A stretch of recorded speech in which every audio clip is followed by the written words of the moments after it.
Right, we're back with another episode of the On The Bench podcast. Today we've got a special guest on the show, Travis Beckford. You say my How guy. you doing, brother? Appreciate He's on the Wayne Rooney Street Striker show. Back in the days. Yeah, it's a minute. He's well known in the music industry, and he's got it's like a marketing business. You say be nice. Yeah, be seen. Be seen. Sorry, be seen. My Yeah. bad. Sorry. Be nice.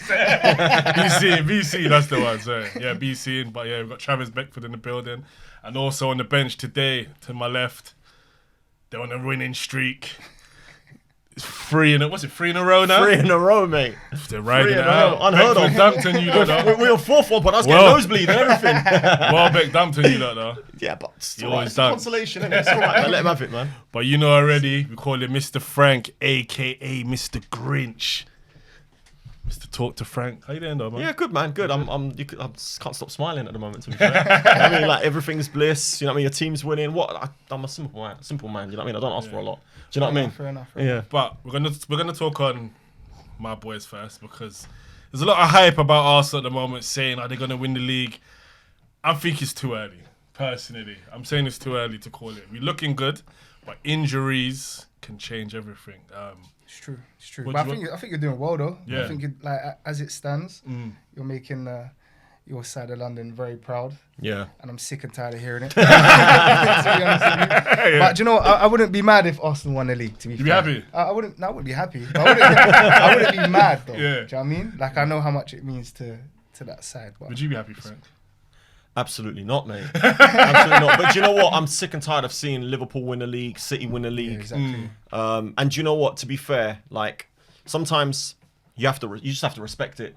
What Arsenal have done over the last 4 or 5 years, where you've been, when you think of the like the protests and this and that over the last like 15, 20 years, you know what I mean? Like getting bantered, and Arsenal were a banter club for a long time, but Arteta's come in, it's taken him a bit of time, and your defense is unreal, man. Fair play. I think they've had like one shot on Yeah, target. that's right. Yeah. The whole of October or something. Yeah, One shot. something silly, yeah. Do you know how mad that is? That's crazy. It's Well, crazy, the record, I think in a season of goals conceded in the Premier League is 15, and that was Chelsea. Chelsea, Yeah, yeah. exactly. Yeah, Yeah, yeah. Arsenal are on course at the moment to potentially beat that record. I think you've only conceded 3 the whole season, if I'm not mistaken, so far. In what, 9 games? Yeah. That's Brilliant. mental. Yeah, that's Do brilliant. you know what I want to say about Zubamendi though? Oh, here we go. Listen, you don't hear Arsenal fans talking about Partey. Yeah. And that shows you how good the replacement is Yeah. when nobody's mentioning Yeah. and Partey was pivotal in our Yeah, side. he was, yeah. Nobody I doesn't talk agree. about him, so that shows you. No, he's impressed me, man. He's Zubamendi's- impressed me, yeah. He's a baller, man. He's What do been you think? You reckon we got it in the bag? I think it's yours to lose now, 100%. It's like you're the favourites, you're the clear favourites. You spoke about injuries, and I agree with you, but at the moment with Arsenal's squad, even with injuries, you've got depth now. Yeah. Do you understand? You look at your fullbacks, you've got a bit of depth. Your centre-backs, I mean, you've got 3 of the best in the league now, really. I mean, I know it's too early to say that about Mosquera, but every time he's come in, he's looked good. He looks like a baller. So you've got I think Saliba, the you've got belief as Gabriel. well, though. Who's that? Arsenal, you got the belief. Yeah, now. they I feel have. Like, you actually Yeah. think, like, Yeah. everyone who I know who supports Arsenal, that we're Yeah. going to win the league this That's year. right, yeah. Like, sometimes it's a bit shaky. Yeah. But this year it's more- it's more- This year but it looks It the looks healthy. business. Yeah. It It does looks look healthy. it, It but looks healthy. it's still early. I mean, yeah. even Madueke came in and he hit the ground running for you. Like, he looked Baller, really, really yeah, good, yeah. didn't he? Yeah, Because yeah, obviously yeah, he's to from be you fair, boys, to isn't he? be fair. And he's injured now, but Saka's there. Saka's, you know, if Saka was to get injured, you've got Madueke to come back. Wanyeri's there. Eze, Odegaard, This is what I'm Martinelli, saying. Trossard. It's not the same anymore. Gyökeres, Havertz. Yeah. And do you know But what? it's I still always good say, players, yeah. I was speaking to one of my pals the other day as well, and I said to him, what you also have to look at is your competition. Who's your competition? City and Liverpool. That's the only... okay, If we're you've being got honest, Bournemouth yeah. and this I and think that. City this year more than anybody. Yeah. Liverpool, they're But City bad. are not great. Yeah, And you yeah. talk about if Arsenal get injuries, what about if City get Haaland injured? It's That's it. over. That's Yeah, it. It's over yeah, for them. yeah. Or Do you Rodri. understand? Yeah. Or I mean, Yeah. Rodri is injured, and he's in and out of the team. He's not the same, and they're not the same without him. So you talk about your injuries, but you've at least got depth. Rodri play against Villa? He didn't play. There you go. No. And Stay they lost. out, Rodri. Yeah, and they lost. We need this league, Yeah. bro. Stay out, And bro. you've got obviously Liverpool as well. We just know that they're in big trouble. We'll touch on them in a bit, I'm sure. He's- Looking good though, Yeah. man. But let's Yeah, touch on Man United quickly. Great win again. Good win. Bomo, I called him out at Fulham. I was like, who's the most overrated player in the Premier League? I was like, Bomo, Frank, you're gonna be mad at me. And then he got to dunk 2 goals. He's a baller, and they man. dropped the clip the same day. Oh, So, did they? Yeah. I need to check the comments. I bet they're grilling me in the comments. I wouldn't be But surprised. yeah, you lot are looking good, man. It's you say Amarim's, he's coming alive now. Yeah, I mean, look, I said to you before, it's not. I mean, obviously the manager's got his responsibilities, and a lot falls on the manager, 100%. But people talk about the system. No one's talking about the system now. Talk about the system then. Do you understand? This is why I said it's the personnel within the system. It's not necessarily the system. But at the moment, I mean, Cunha the other day was unreal as well. He got his first goal. What a player that boy is, man. Casemiro, 1 game a week Casemiro might be the truth, you know. 1 game a week Casemiro might be that good. I swear, he was brilliant. As soon as he came off, we conceded 2 goals. But yeah, no, we're looking good, man. I just feel like we need 1 or 2 more players and we'll look a proper force, I think. Yeah. Midfielder and maybe another left wing back. So January, if you get in Belieber or who else you got? Elliot Anderson. That's who I want. Baller, He's everything, man. He's actually competing with Bruno in terms of stats, like all round stats. What a player, man. Let's not do that. Yeah. What are you doing, bro? Don't compare him to Bruno stats. Nah, I'm just saying, like, in terms of, like, not goals and assists, but other stuff like, you know what I mean, ground covered, passes, all that kind of stuff. Like, Jules 1. Yeah, he's a good player, man. I like him. I like him a lot. It's looking good for you boys, man. Yeah. Trevor, what are you saying about Chelsea? Listen, we're just going to skip over that section. I was vexed. I was literally just like, I can't believe we got to this sticky spot we're in again, but it just is what it is. I think we'll do well to bounce back. Some tough games coming up, though. Yeah.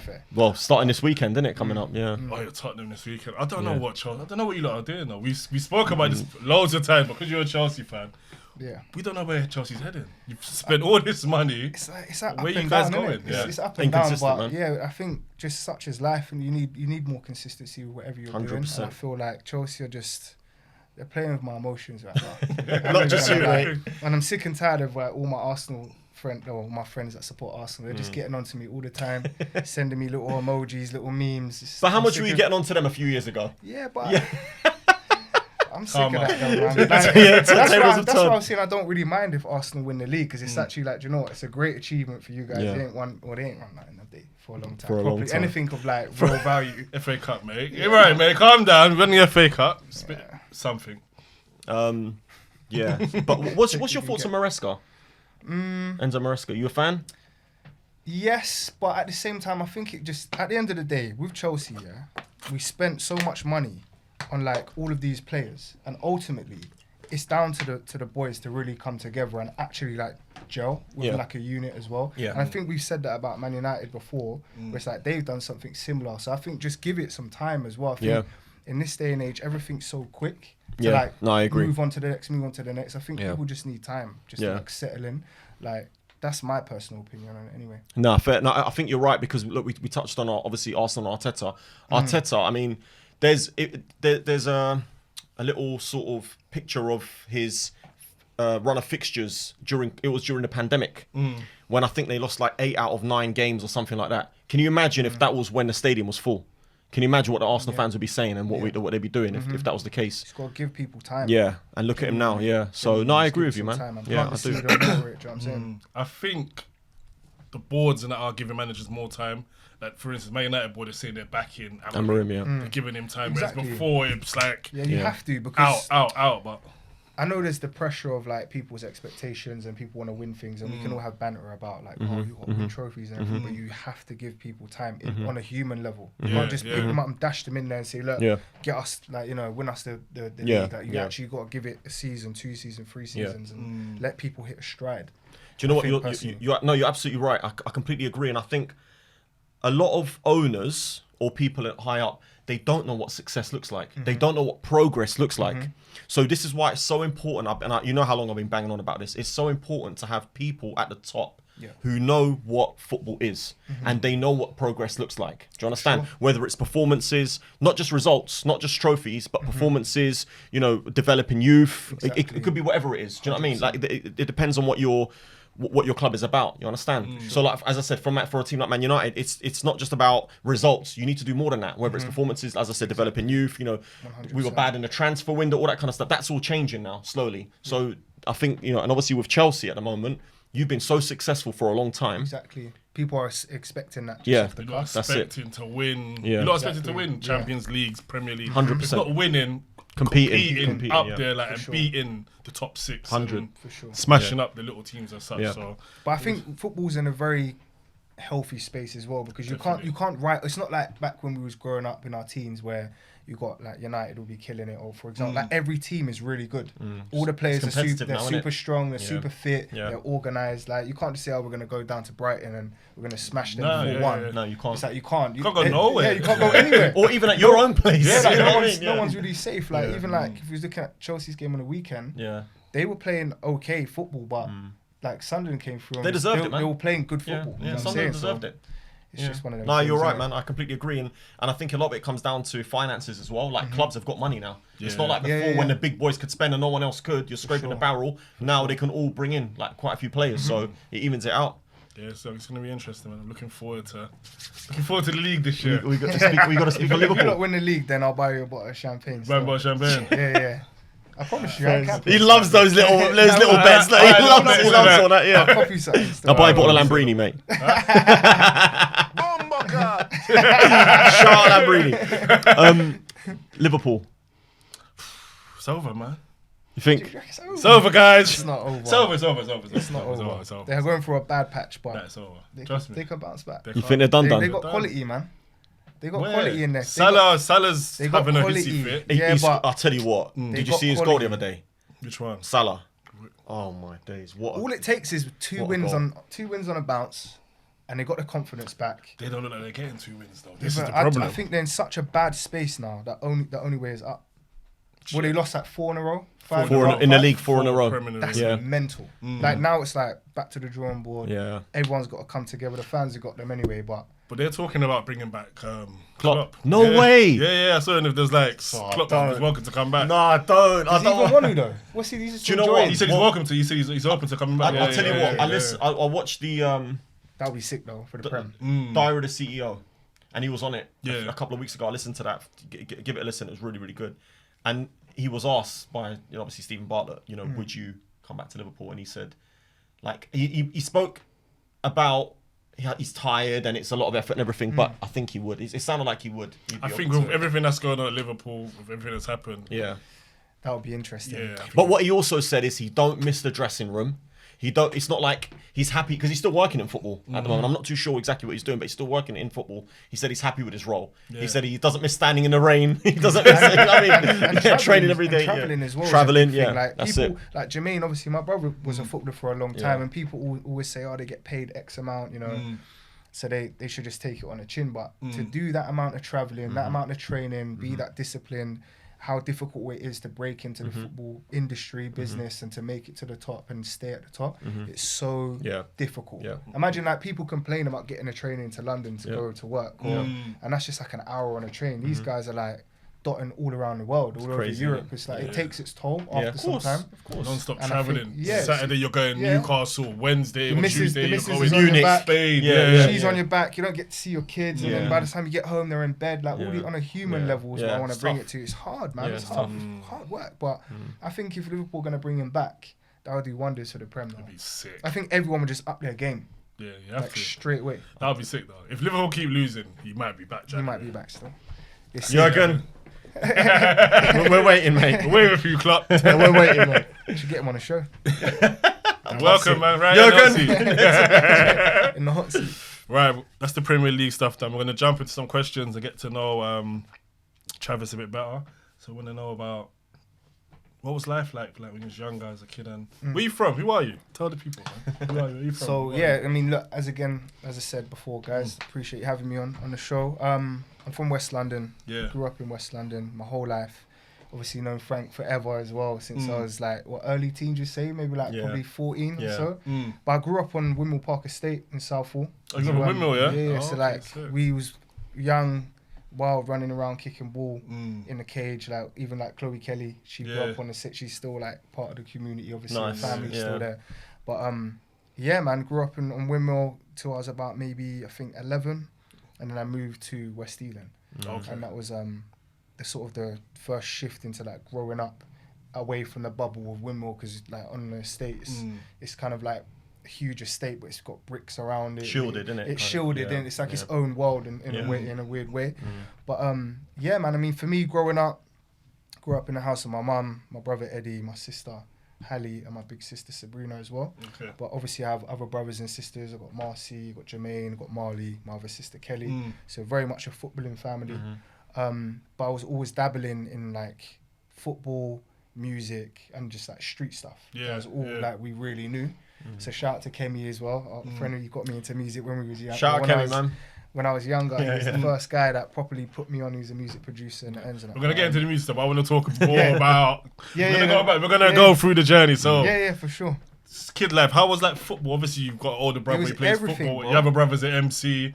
But what was life like for you as in the footballing world? Yeah, like, how was football was genuinely everything. So like what I was saying, like we would play football all the time in our cage. We was always trying to like better ourselves. We had the older lot saying you can't come in a cage if you can't do 100 kick-ups with both feet. And when you're like, when you're like 7, 8, 9 years old and you're trying to play ball, you're not really trying to wait your turn to play. So they would be testing you and pushing you, like, and they'll see you improving. So that was really like a really cool part of growing up around my estate. But football was everything. Played for local teams. What team did you play for? Well, I played for Acton and Whistlers at the very beginning. Swear, that's what I played for. That was my first team proper. That was my first ever team as well. And then I went on to Norfolk Eagles, which was another team I played for as like, 9, 10-year-old, and then moved on to Hamwell Town. I played for Hamwell Town. You played for Hamwell, did you? Yeah, I played for Hamwell from when I was about maybe 13 up until I was about 18. So I played for Hamwell for quite some time, but I played county, I played district. What position you played? I was centre mid. Centre mid, yeah. Yeah. So that was my thing. When I was a kid, I used to play striker. Ronaldo, the real Ronaldo. That was my. Was that your goat? Yeah. That was my idol, and Nedved actually as well. Oh, what a baller! Yeah, man. so those are my guys. Those are my guys. How much did your brother like impact you within like footballing, seeing him? What's the age difference as well between you two? So Jermaine would now be, I think he's just over. Is he 10 years older than me? So he's just gone. Gap, he's like 41 or something. Maybe 42 now. Yeah. And I've just turned 33. Okay. Cool. So like when I was coming up, as I said, I was dabbling in different worlds, but I was always like loving football. And Jermaine was constantly doing well at Wildstone. He was always like just scoring all the time. Everyone's talking about Jermaine. I remember. My brother Marcy was a baller as well. And my other brother Eddie, he was a serious striker when he was growing up as well. But yeah, when Jermaine started really having his name ringing bells, I felt like the energy change. I always knew, I thought, this guy, he's got to make it, really. Like, you're going to watch him play and you're like, I cannot believe what he's doing. Like, this is a joke. So when he did get his moment and he broke through and he was like just signed to Leeds United, I think I was maybe 15 or 14 at the time. Okay. So I was still like quite young. But seeing that, it was incredible. Like, we'd go and watch him play at Wembley, we'd go out to like Ellen Road, we'd go to Fort Park, we'd go watch him training. And he was just like a massive inspiration, not only to me, but to everyone who grew up in West London who wanted to kick ball. 100%. Because there were so many. I think he was like one of the first kind of man from the ends that boss, like the names like Jermaine. So him, I know Cole was one of them as well, and he was coming through. Our side or West. He was the first one to like really take it. Jermaine, I've still not forgiven you for knocking us out. I'll never forget that, man. I sat there that day thinking we're going to go through easily, and he put it away. So, fair play, man. His job, man. Yeah. So it played a big influence. Did that push you to want to be a footballer more? Kind of like seeing your brother go through. It's like 100%. Yeah, like, and it's like kind of like a belief as well, because when we see people within our community do things, it makes you realise it's possible. Yeah. So having that within the family must be like, I could do this, man. Yeah, for sure. Like, I mean, it's one of those things that with my dad, he grew up playing football. He played, I think, for like Watford at one point. Oh, okay, like, so it's in the DNA. He was in the DNA, and he got a bad injury to his knee. As I said, Jermaine and Marcy were very, very talented footballers as well. But yeah, when he broke through, I thought to myself, I've never seen anything like that in real time. Like, I've never seen someone come from where we've come from and become like an overnight success. How long was he at Leeds for, Travis? He was there for some time. I think nearly 10 years. Was it that long? He was there for a while. So what, from 14? Yeah, I think maybe 6 years, I think. Okay. He was there for a while. Decent. He's one of their top goal scorers ever. For real? Yeah, he had a good career, man. I know that for sure. Because what was his name? Healy? He was the number 9, because Jermaine was number 32 initially. And then they got relegated, I think, to League One from the Championship. Then they had like a 15-point deduction. And then Dennis Wise came in to take over. Right. And obviously he's a Chelsea boy as well. And they had like, I went to the game, the last game of the 15-point deduction was against I think was it Forest? I think it was Forest away. and he scored like near enough the end of the game, and we was like with all these Leeds United fans, and I basically was a Leeds United fan. I'm not even gonna lie. You gotta be in it. Me, my dad, Marcy, and Hyper, Marcy's rapping partner. We went up there or down there, wherever it is, Nottingham Forest, and it was sick. One of the highlights. That's crazy. Because everyone was like, right, that's it now. We're back in the game. You know, they won like 5 on the bounce or something like that. They're gonna. So that's stuck with you since. Yeah. So I got a soft spot for Leeds, 100%. Yeah. You have to, Still keep it out. Yeah. Let's go back to you're saying your pops though. He was your pops was a baller, got injured. Yeah. I don't know the level that he made it to, but I know that he took it seriously. Yeah. He was quite instrumental to Jermaine's success, I believe, as well. He would like, you know, drive him to all of the trials, all the games, and very, very hands-on. It's good that you had that support, man. Yeah. Did your pops push you also into football though? Was he tried to, but my life back then, I was from a different generation. You know, like Jermaine was older than me. I had different pressures to Jermaine. I wasn't as focused or disciplined as him. Yeah. But he did try to get me to, you know, be consistent with football. Okay. But you know what it's like, you could bring a horse to water, but if they don't want to do it, and it wasn't a case where I didn't want to do it. I just knew I had other things going on. Distractions, my lifestyle, like my family set up. It was very shaky. There wasn't like a solid foundation, and there was things I took more seriously, like making money, trying to help out my family in a different way, as opposed to simply just what Jermaine's got going on or what my dad's telling me to do. My dad didn't even live in London. My dad lived up north, so I grew up with my mum. Okay, you know what I'm saying? Like in the middle of the hood, basically getting up to madness. I remember when growing up, you always had an older head. Always. Yeah. And I remember one time we had a conversation in the studio, which we'll come to. And I remember it was just like, I thought you were like 17, 18. You were like 15 at the time. Yeah. And I remember I was like, he's very like, he's very with it. Do you know what I mean? He was always calm. He was always, whereas youngsters are quite irrational. But he wasn't like that. He was never like that. Man. And you know, I had some really, really good, I would say like role models. Yeah. Like, I had good people around me, but I was very realistic about my situation. Yeah. Like I knew, okay, I mean, look, I did try take football really seriously at one point. Like I was doing well with Hamilton. I did have like other academies and other people talking about me and whatever. But I did move out of London. I moved up north. Yeah. And I moved there when I was 15. And I was training really hard. I wasn't smoking. I wasn't drinking. I was like doing my thing. And you know, there was a lot of talk around that time. But my sister got sick and I had to move back to London because we thought she was going to pass away.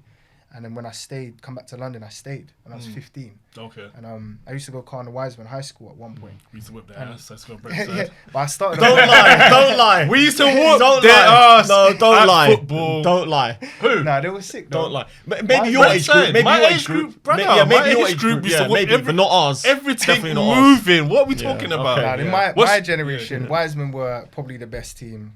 I played for Elthorn for like year 7, year 8. And then I moved out to go year 9. I come back, and then I couldn't get back into Wiseman because the window of me rejoining was gone. So I was like in the middle, like in limbo. What should I do? What school would accept me? And eventually I went to Dorm as well. So that was like a blessing in itself because a lot of my my people that I grew up with from Wimble went to that school. Oh, nice. So it's more like Southall now. So I reconnected with old friends. Yeah. And that's when my dad called me, said, yo, I'm going to put you forward for this Wayne Rooney thing. Quite like, just like, no pressure, just go do it. Yeah, it's very cash. And I was like, at this point, I'm doing whatever I'm doing and it ends. I just didn't really care about football at that point. And I was like, you know, let me give it a go. And that was that point where I was playing for county. There's England boys looking at us, like my generation. We're doing really well. We've got clubs looking at us all. You know, we're winning things. We're getting to the finals and things like we're doing well. And that was that kind of 2-year period where I thought I played my best football. Okay. And I thought like I wasn't, you know, distracted by anything. I was very much on it. And looking back on it anyway. Yeah. And then the Wayne Rooney thing came about. That's what I was just about to get on to. That was my next question. So, how did you first get into that Wayne Rooney show? And like, obviously your dad made the call, but he saw it. He's a big United fan. Okay, he's a good man. Shout out your pops, man. Good man. He's a big United fan, and he just called me randomly. I was in West Ealing, and he just said, "Look, there's these trials for this show. I want you to just go down there." He was down in Hayes. And they were like, you know, the goals down in Hayes, Yeah, the yeah, 7-a-side. yeah. They made you do all these. That must have been quite new at the time, innit? The goals in Hayes. So this was ages ago. This is 2008, I think. Yeah, I think it was pretty new at the time. United just won the Champions League. Ah, yeah, good times. Against Chelsea, I think. Against Chelsea, yeah. Yeah, man, I watched the final with my mum actually in a pub. Oh, for real? Yeah, but yeah, long story short, went to the trials, batted up the trials. Loads of people got sent home. Then they said, look, we're going to do some live filming. It's like they got all the cameras out and they've got all, like, massive setup and Andy Answer and Sue Smith. And at this point, Jermaine's popping now. Like, he's the guy. Yeah, okay. In Leeds, like, I think they were in the championship at the time. Maybe not. Maybe like top of the League One. But they're doing really well. They're bouncing back. He's recognised. So their name is just ringing off like everywhere now. And I was like, cool, let's just give it a go. And did really well. Finished top of my sort of league or whatever, however you want to put it. Did really well. And they said, yeah, we're going to be in touch. And then they called us and said, we're going to put you through to the show now. Yeah, brilliant. And that was like a massive shock to me. Yeah. Because of what at the time what I was doing was the furthest thing away from that. From football. I was kind of just like half like football's a shag, it's long. Yeah. Like I'm kind of like either doing music or I'm doing other things. Like and it just made me refocus, and it was a great run, man. Like it was a really cool experience to like be part of such a successful show. Yeah. Meet Wayne, and he was like really down to earth. Just gonna ask, what was Wayne Rooney like? To be fair, I said this in a different interview actually. One that I did with Spotify and then a Did You Know podcast. But I had a court case going on at the time. Oh, while he was on the show, while it was going on, yes, I had to miss certain days. Right. And one time he pulled me to the side at the back of one car park, was doing some challenge, and he said to me, "Why do you keep on missing certain days? Like, what's going on?" And I felt like a waste man, because I'm like, I've got this case going on for something that happened in my area, and that got sorted out anyway. In the end, I didn't have like nothing serious. Oh, how did he react though to the case? Yeah. Like, he was he mad. gangster? No, was he was like... mad cool about everything. He was just like, oh, like just be real, innit? And now you got this opportunity. Just take the opportunity. Just do it. And I was taking it seriously. But if I got to go back to court, or if I got to go and sort this and that out, that's what I've got to do. And yeah, as I said, I didn't go looking for the opportunity. It came to me, and he understood, and he was very real about everything. Cool. And just a super blessed guy. And they said, look, while I'm here, I'm going to give it 100%. Yeah. And I did. I focused in on it, and ended up doing really well with the show. Got very lucky at certain points as well. But I think when you're young, you're not experienced in like the sort of TV world, and people can see, they're like, oh yeah, you know, you're just going to go and perform, do this challenge, but they don't know all the cameras that are pressure, all behind that, the scenes. You got people, like whole crew there. You got competition. You got, you got like millions of people going to be watching you. So all of these things are creeping up in my mind. But it was a great experience, and I'm really looking forward to, maybe doing something like that again in the future. Did you win the show? You won the show, didn't you? Yeah, you're missing that bit out, bro. Yeah, that's what I'm saying. Like, it's been very saying it like he's like, Wayne Rooney Street Striker. Yeah, let's get out there. You won. Yeah. So you won the Street Striker show, and then you went to Brazil. Now this is the thing. So it was supposed to be a trip. Well, we went to Brazil, but we were supposed to do like it's like a football tournament type thing. Okay. But there was like a shooting that happened near there. So they had to lock it off. Brazil? In Brazil. Yeah. So they called me. They taking you got them. Yeah, so they called me. They were like, oh, you can't do that now because it's been locked off. And that was like, we were flying out in a couple of days or whatever. So they were saying, right, well, you can bring 3 people with you, and we're going to give you some money for 2 weeks. Just a holiday. Just a holiday. So I was like... And how old are you at this stage, as people know? I was 15. 15. That's crazy. I called my dad, and I was like... I was going with him. I picked him anyway. Because I thought, like, he put me, in touch with the show, whatever. So that's nice of you, man, to appreciate that. Because I was going to bring my mum, and she still holds me against me, but he's the one who made it happen. So I thought, let's give him the little green light. But free trip. Yeah, basically. But I brought 2 of my best friends at the time. Obviously, Reese as well. So like shout out Reese, man. Shout out to Relly, and I brought another one of my friends, Jamie. And to be fair, we just had the sickest time. Yeah, I remember. We was there, like, I remember. We was like living. We went out there. We was clubbing. We was kicking ball every day. Like we was drinking, having beers on the beach. That's crazy. It was just the best. At 15. At 15, you're like I was like year 10. Yeah. We don't advise on it. Obviously, the younger audience. It's a different country. Yeah. Don't be like me. Yeah. I'm just saying what happened. We had a great time with the boys. And it was like, there was a point where we were sitting on a balcony looking at the Copacabana Strip, and it was like, it was just the most beautiful thing I've ever seen in my life. Like all of the water was on the right hand side, the favelas were on the left. the sky looks like orangey, purple, and we couldn't believe. Like we're just guys from the ends, really. Yeah. We're like, I cannot believe that we're here. In Brazil. And it was just amazing. Went down and walked around, ate food, local food. It's like I could see myself living there one Was day. that your first kind of like big holiday? Would you say at that age, or you've had? Yeah, I've had holidays before, but yeah, nothing like that. Nothing like that. Nothing like So that. have you been to Brazil since? Sorry, have you been to No, Brazil? but I'm gonna go in March though. Nice. Yeah, Yeah, so this nice.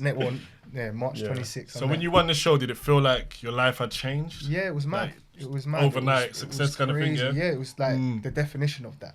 Like Go I on. went to McDonald's in Ealing, and Ealing Broadway with my mum, and there was people coming up to me asking for like autographs, Oh, swear. pictures. I'll be on the bus, and there's people like sneakily taking pictures of me. Serious? I go to school, people are screaming and shouting like it was going. I was just like, what? And it made me so like self-conscious. Yeah. Because I knew what we were also doing as well, and I was like, do you know what, that needs to stop, like, because this is really taking shape, and that was when things really got a bit more motion. I was playing more football, and got a bit more older. Went to college after that, and it was still like kind of the star in the hood, local celebrity. Like everyone just knew who I was. Anywhere I went, my generation, a few years older, like, yeah, you're that guy from the show. Like I can go to a pub somewhere anywhere in West London or even in London, and there's times where genuinely people are like, you on that show? It was a big show at the time. Yeah, it was because massive. it was Rooney. You know what I mean? Rooney's face plastered all over it. It was so He weird. was running And he the was show. massive at that time. and he as well, was exactly yeah. one Won of the his prime, Prem, man. won in the Champions League that year. They did really well. Yeah. United. They were doing really well. Yeah. Really well. But it was a sick experience, man. And shout out to Andy Answer as well, because he stuck with me through the whole thing. Even like after the show, all of the madness I had to go through, even up till now, my big age, like 33. Oh, he still checks in. That's He brilliant. still It's a real checks brother in. then, man. Like, Big up Andy, he- man. Respect, he's- man. Yeah. I'm gonna make sure he comes and does this show. Yeah, I want We'd to love get to have Andy you on, on. man. I've Yeah, actually he's a DM'd legend. him. He's a legend. He ain't He's a seen it. legend. I've DM'd you, Andy. I've jumped in your DMs. I'll drop him a call. He's But no, I insane. like Andy. I follow his So- stuff on that, man. Travis, quick question. At that time, obviously you're getting recognised by a lot of people, like, you know, just sort of random people and everything. Yeah. Did any football clubs reach out to you at that time? The main one was Leeds, to be honest. Oh, for and real? And that was through Jermaine. I know because Okay. he was speaking about there was Fabian Delph coming through. Yeah. And he was speaking to, who is it? I think it might have been Simon Grayson. I'm not sure. Yeah. But he said, look, my brother's a baller. Give him a run out, see what happens. And there was a few other clubs that were like whispering. There was a few whispers and all this whatever. But he was like, yeah, cool. I remember it. I said this in another podcast. I went to go watch him do a training session. And I was wearing like Air Forces. And he was like, yeah, sprint like 30 yards and come back. In the Air Forces. And I was like, what's going on? Like, he's chapping. Like, I'm in the big cold. I'm thinking, I just come to watch him. So it is like the definition of nepotism, if we're being real. Because he's like, no, my brothers are, just trust me. And then they went and did their own research or whatever.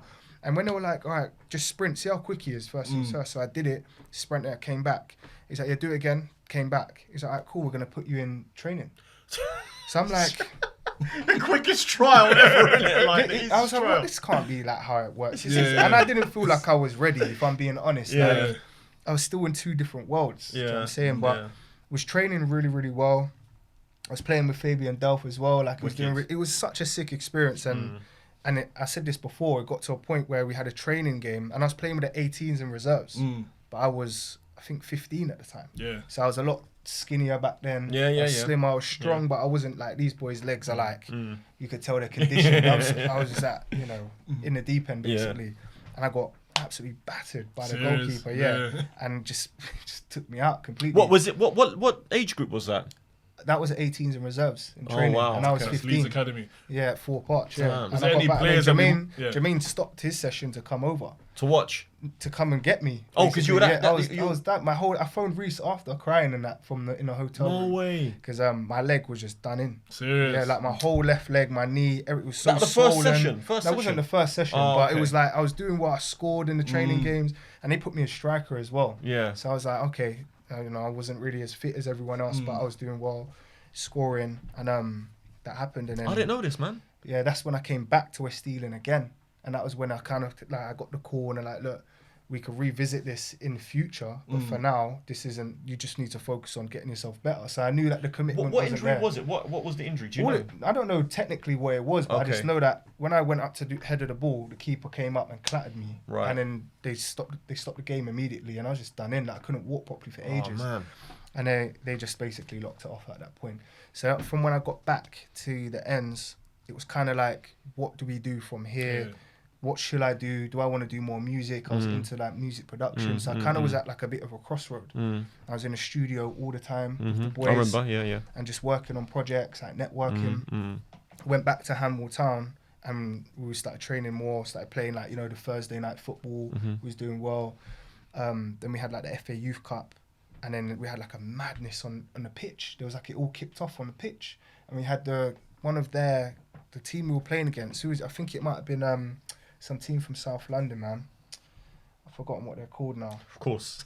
No, Jenny, and they were pretty good though. Yeah. Not boring word. We played against a sick team. What, in the FA Youth Cup? And the next game was against Middlesbrough as well. Wow. So like we were all like super on it. The ref was giving away stupid decisions. It was getting heated. And then one of the coaches punched our captain, Connor Duffy, and like boxed him in his face, gave him a black eye at half time. So now we're all like, we're not having this. It's going off. It's going off, basically. So we played the game, but we ended up losing 1-0. And then they were all like rubbing it in our faces. It all kicked after it, and then a fight broke out. Everyone was fighting on the pitch. Yeah. Genuinely, like adults was getting involved. I was involved, but I got singled out. Genuinely, like I'm not Because of who you were. I that's what I think it was, because no one else got. I had a letter sent to me by the FA, and they were like for violent conduct. Only you from all of that. They banned me for they banned me for a year. I spoke to Vic, my manager. I was like, "What the fuck is going on here?" There's like evidence of other people, like, you know, parents are saying that this grown man punched Duffy in his face, gave him a black eye. Like he ain't been fined, he ain't been banned. I got banned for a year. I felt like they just might have made an example out of me. Yeah, just because you were last name. I think that's what. And I was fighting. Don't get me wrong. Like I was definitely But it wasn't involved, just you.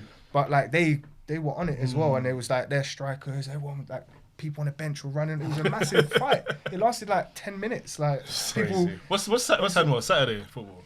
Yeah, we played Saturday. We played Thursday nights as well. But it was a good level of football, man. But you know, looking back on it, it just is what it is. You know, as I said, there was so many great opportunities that I took, and there was other opportunities that I didn't take.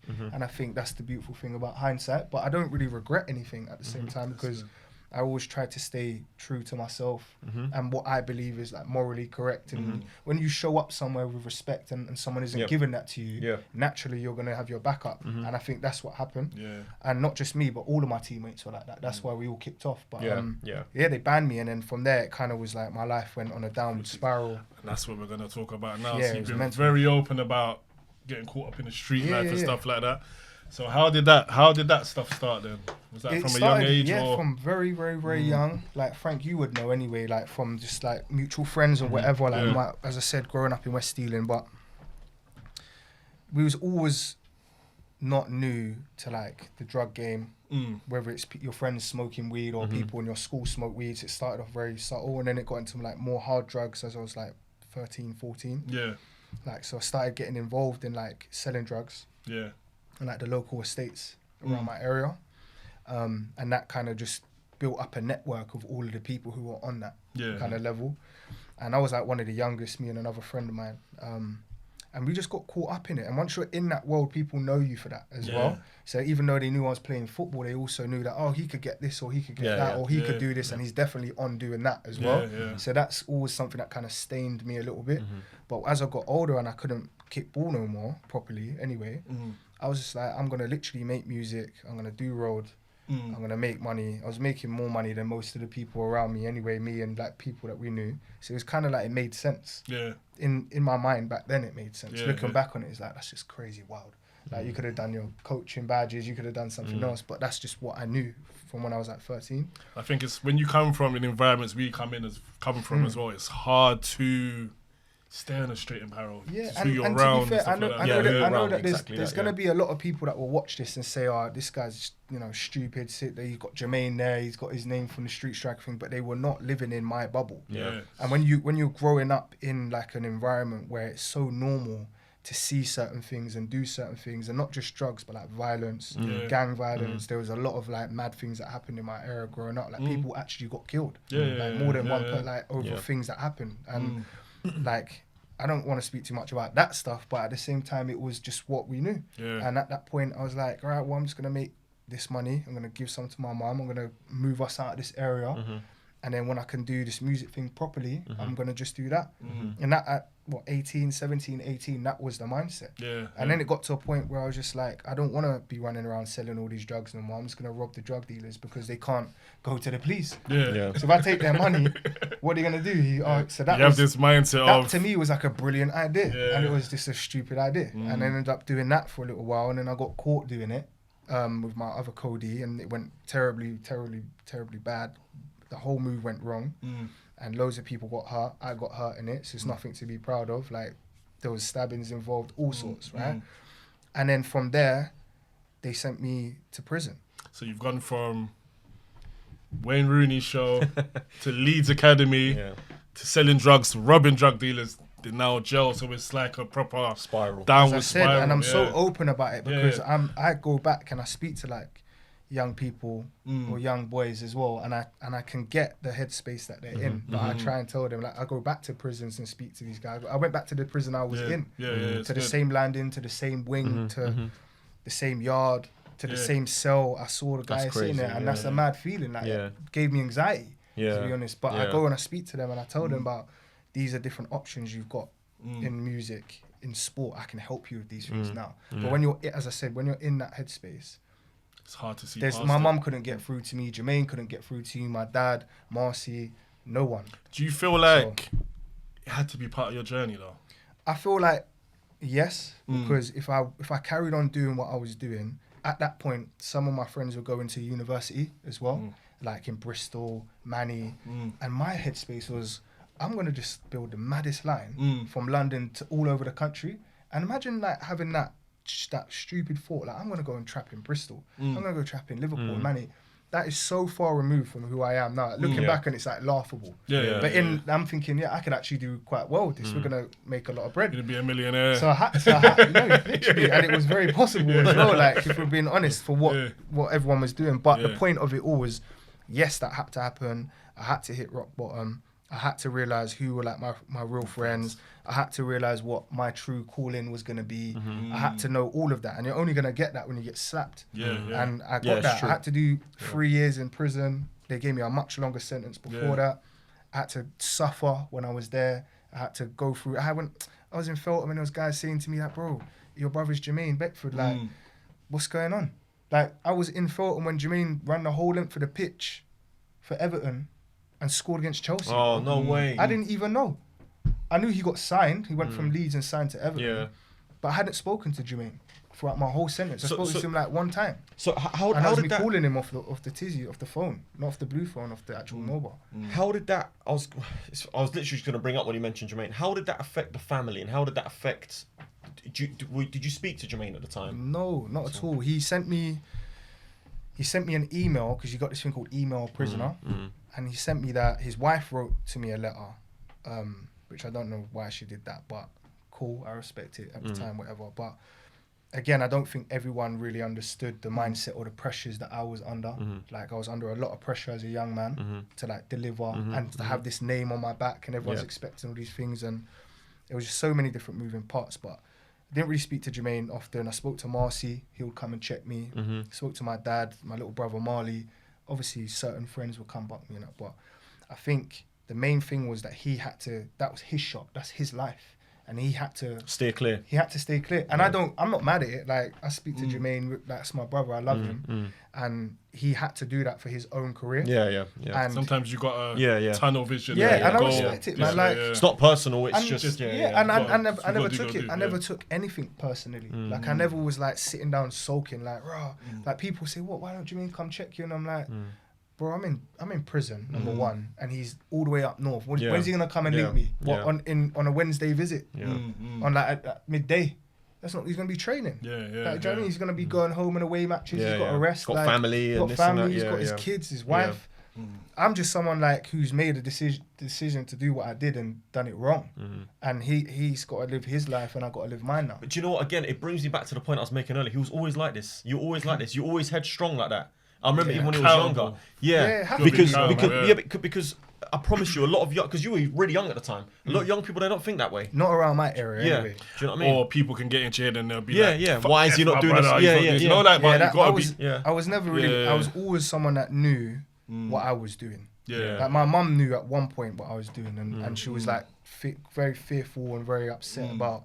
But I just didn't care because I was like, no one's supporting us, no one's giving us bread. My mum can't work. My sister's sick. She might pass away. Like she's got a serious condition. Yeah. My little sister Hallie, I'm taking her to school, picking her up. My school situation is very shaky. There's beef in the ends constantly. Like my friends are into that. They're beefing them lot. They're onto me. We're onto them now. There's real things happening. Like you could get killed out here, genuinely. Bro. Yeah. And saying that, this is very important you're talking about this, because in London there's a lot of youths mob right now going through what you're going through in an Arsenal academy, in a Chelsea academy. And they're going back to their area. And it's real back home. I will tell you the truth, bro. Yeah, the best team I ever played for, hand on my heart, was when I was in Feltham. As in the young offenders. Bro, So much ballers. let me tell you something. I swear to God, yeah. I remember going, because Vic was my manager, and he had a friend who worked in Feltham, because Vic was around, he lived around Isworth way. Yeah. Like that way. He was friends with one of the prison staff for sports. I think his name was Max or something. I can't remember. He's a blessed guy. And he came into my cell and he goes, you know Vic Hopkins? He's like, yeah, he's my coach. And he said, yeah, he's a very good friend of mine. He speaks very highly of you. And he says, you're a good footballer and your brother's Jermaine, yeah? This is like my trial now in a prison cell. I'm like, yeah, it's my brother. Like, he's like, right. Because it's the waiting list to get on this football team is mad long. Oh, for real? You can't just go there and be on the football team. It's like months you got to wait. He's like, I'm going to put you in the team. And everyone took it seriously. It's literally like an academy. There was boys in there who played for Chelsea, Fulham, Arsenal, Charlton, and they're all black boys. Couple like Arab-looking guys, Greek-looking guys, all black youths, mixed race guys, and they're ballers. Yeah. Absolute ballers. And I couldn't believe it. Like we played against, I think it was Crawley Town, like the actual first team. Oh, no way. They came in and we beat them. It was like 3-1 or 2-1. And they were even like, you, man. Like, it's like they were disappointed. Yeah. And I was looking around, saying to all the boys, Femi, everyone, I was like, bro, we're actually, if we had this team outside, we can play anywhere. Compete. And it was a great time, like, in terms of not being in there. But it was a great time we had together. Like, that togetherness, it was a squad. Like, we all was, like, on our best behaviour. We wasn't trying to be fighting in there. Everyone would hold each other accountable. Like, bro, like, make sure you do that course. We got this and that. We'll play, other wings. We'll play. And it was just a sick experience. And I want to shout out them lot because they really helped to change my mindset. That was the beginning stages of me kind of, I wouldn't say rehabilitating myself, but rewiring my brain. So, like, you know, when you come home, eventually, you better make sure you fix up. Because I was just fully on street mode. Like, when I come home, this is done. I'm fully on. I don't care what it is. Like, we're going to make so much bread. And lining up things and organising things, not putting anything towards anything positive until about maybe a year and a half in.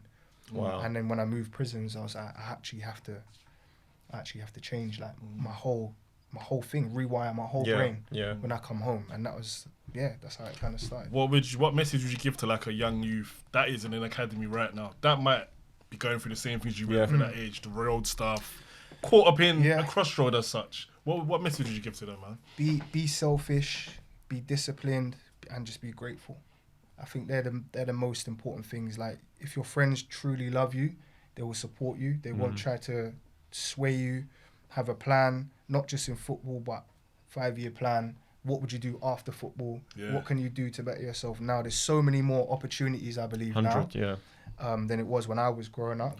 But if you're in a blessed position where you're actually signed to a club, take that shit seriously, man. Because and even if it don't work out for you, there's so many great things you can do in America, in Dubai. You get paid mad peas, like more than all of these trappers, more than all these so-called gangsters out, like legit peas, and just focus on that. Like, I would say, build a life, not just a career. Exactly, man. Like, all of this stuff is so short-sighted. Like, imagine me in the predicament I was in. I'm like, I'm just gonna, this weekend I can make 100 grand if I rob 3 people. That's how I was thinking, and that's how we were moving. So then, now you looking back on it, like, that's so pathetic, because you can make £1 million off of, like, really building a platform, building a foundation. It might take you 3 years, 4 years, 5 years, but you're going to make more money, build more connection. You don't have to be paranoid looking over your shoulder. It's just a cleaner way of living. And you're leaving a legacy for your family. And it's just a cleaner way of living, and it's the better way to live. 100%, I definitely agree with that, man. But moving on from the jail life and the street stuff, on a positive note, you've come out of jail. and then you're doing stuff with BBC and Sony Music. So how did that come about? Yeah. So in this quick summary, the end of the prison stuff, I was working on something called National Prison Radio, and that was like a show that we was like hosting, talking to people, interviewing them, and it was doing really well. I was getting like all these listeners every week, Nice, like 300,000, wherever it was some mad numbers. The BBC reached out. They said they want me to take part with the Stephen Lawrence program. Okay. So brilliant. Dorian was like, we want you to come do the internship. Did that for 3 months. Then I did the year-long apprenticeship scheme at the BBC, working in BBC Three, The One Show, Panorama. I was getting credited for things I was working through. And then I went to Radio 1 and 1Extra, and that was end of 2014. And then Sony reached out and they were like, we want you to be at A&R. And that was the first entry You're point. like destined for like, you're like destined for greatness. You know, like some people so, destined for you. Do you look at life like that though? I look at it like I took every opportunity that I got and tried to make the best out of it. Yeah. And I wasn't doing that so much when I was growing up. I was just very much one track minded. Like, Okay. Yeah. Whereas now I was looking at all my options and I could see where I could take it. And yeah, it started to work out. I was doing more like A&R and signing artists, developing them, working with record labels. Built my own platform called The Future Is, and that was all about showcasing new talent, but also educating young people on like panel talks with like executives from the music industry. And we went on to work with Nike and TikTok. We did stuff at the Royal Albert Hall. We've done all these brand partnerships, and that was really like the last 7 years of my life until, you know, this point with Be Seen, with the out of home advertising, with the Digivans. We did the Champions League final last year for Dortmund. We worked with Central C. We worked with all these. Yeah, AJ. We've worked with so many brands. We worked with Tottenham, unfortunately. But like, we've done. Shout out to Tottenham. But we've done all of these cool activations and stuff. And I manage an artist as well. What, any artists that we might know? Or her name's Laurie. She's about to start dropping, but she's incredibly talented, very, very dope singer, songwriter, and it's got a lot of people in the music industry very excited. I'm very excited. And there's like record labels that want to sign her now. We're getting flown to Sweden in 2 weeks to do some writing camps over there with Universal. Like, so all of these things are happening in real time. And I'm also doing a lot of like the give back stuff, going back to prisons and speaking to young prisoners. And I went back to the prison I was in, which was H&P ISIS in Thamesmead. And there's a thing coming out, I think, this week with Ministry of Justice where you guys will see it. But they interviewed me about my journey and about, you know, it's called Justice in Me. And just ultimately it's about a transparent conversation similar to this. Like, I came from here, I did football, I did music, I'm an entrepreneur, I'm a father, my son is like going to be 10 in January. Yeah, that's crazy. So yeah, it's just like me trying to show everyone more positive, the healthier, better sides of me. And there's a light at the end of the tunnel as well. Yeah, as opposed to before when I was growing up, it wasn't really like that. I was very much like, I was a cool guy. I wasn't like a bully or nothing like that, but I was very much involved in mad things. And I'm just trying not to have that be the legacy. Whereas a lot of people, we know that's all that they're known for, right? Like, unfortunately, no, I agree, people 100. that I grew up with. You can change though. Change is always, one thing I'll say, you can always change. It's never too late. It's never too late to fix up, man. Yeah. It really is never too late. Like, I don't care if you're 40, 50, 18, 15. All you need is like the belief in yourself and just to have that same hunger to really fix up, man. I think you could do anything, to be honest. Yeah, well said, man.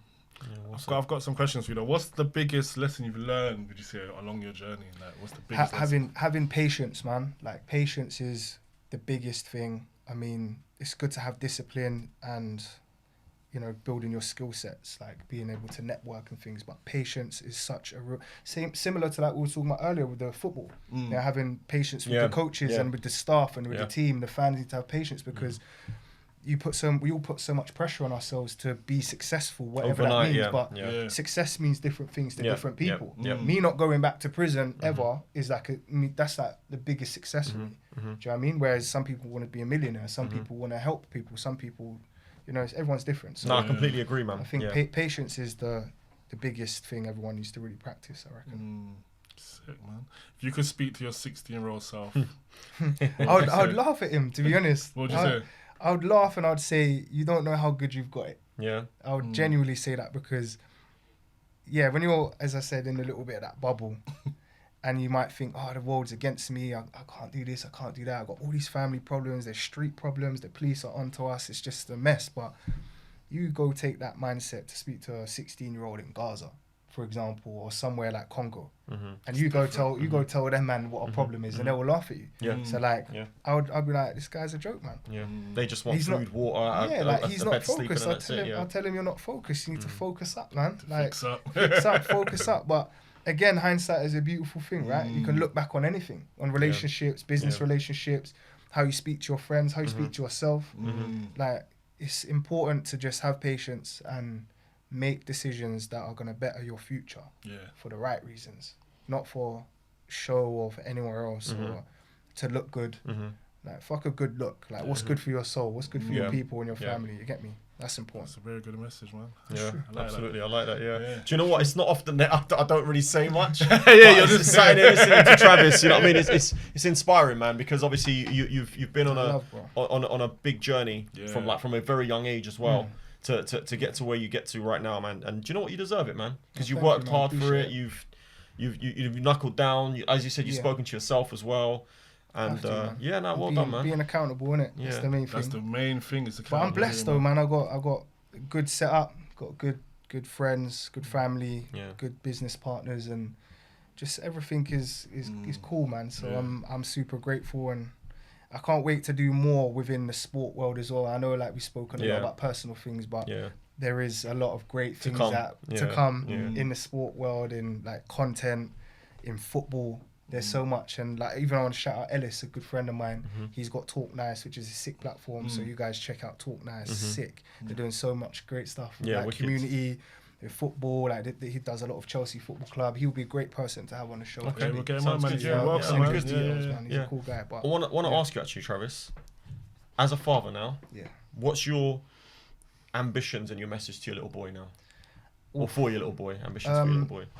My ambitions for Remy. Like, he doesn't live in London. He lives in Surrey. So that's one thing I wanted to do straight away. But for him, I want him to be just content and happy for what he's got, and to just continuously believe in himself that he can do absolutely anything. Wicked. Yeah. And that's the main thing. It's not about, he doesn't even like football. It's not about, I never forced it on him, like, oh, you got to be a footballer, you got to be this or that. Yeah. Just be content and happy with what you've got, and everything else will be a bonus. Yeah. You know, whatever comes with that, at least you're happy within yourself, and that's the most important thing. Wicked. Sick, man. Yeah. I think we can wrap it up, you know. That's I everything, so. man. I enjoyed the story, man. Absolutely, yeah. No, I appreciate it. Thank you for coming. I me, really appreciate it, man. And love, man. I hope your message, Appreciate it, and I hope your message and your story reaches people, and they can see that there's light at the end of the tunnel, man. Yeah, there is. There definitely is.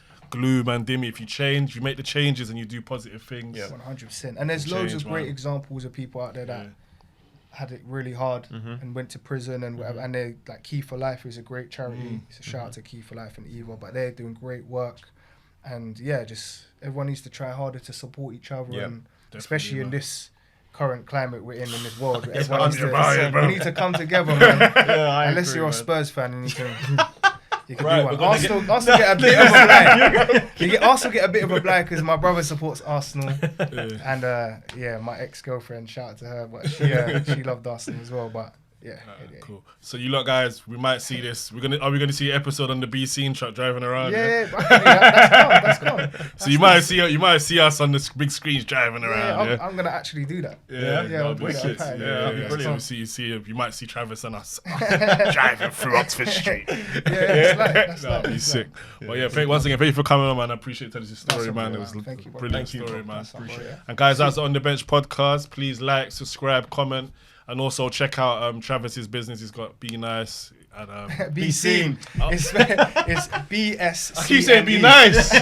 Be Seen, man. Be Seen. Check us out, man. Check us out. Bumper clap myself. Be Seen. And Be Nice, Be Seen. Be Nice. Do you wanna plug actually? What's the well, my Instagram is Travis Showing Growth, and Be Seen is BSCNE_Digivans. But it's in my bio header. Header. So if you need to find me, I'm very easy to be found. And watch out for what the future is, because we're coming back with more shows and all sorts. So love, big plans, man. Yeah, sick. Be seen, not be nice. Anyway, that was the show, guys. Love. Nice. Rastafari.